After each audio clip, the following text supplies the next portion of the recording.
Şondan köp wagt geçmäke İsa aleyhissalamy Matweylew duş geldi. Ol şäher derweziniň agynda gömür kakygyny ýady.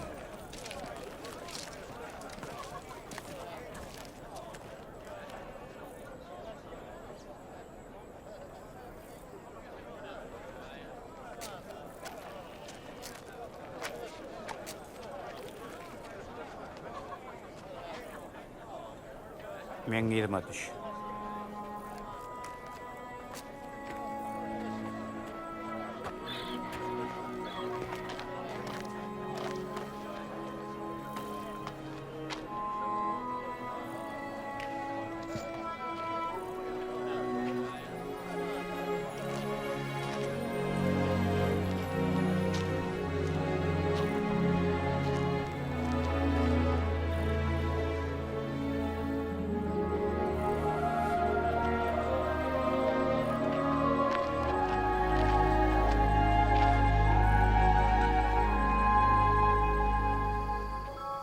Onsoň İsa wada etmek üçin baýrlyga çykdy.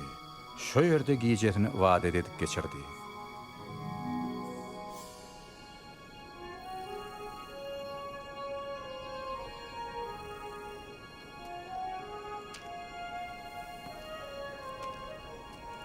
Ertesi gün ýerden bolsa ol apostollar diýip at beren 12 san şägirdi bilen salamlaşdy.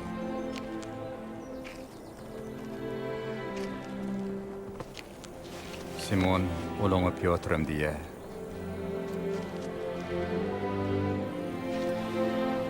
Oňdagany Andrei. Jakub.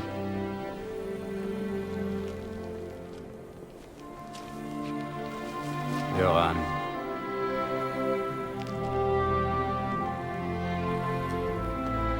Filip. Bartholomew,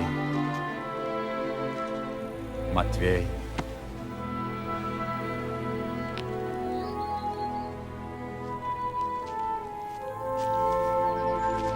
hem de Fama, Alfeýiň ogly Jakub,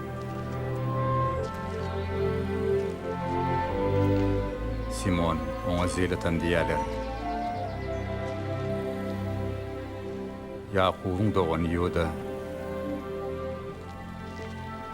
Hem de Yuda İskaryot. O sonra İsa dönüklü eder.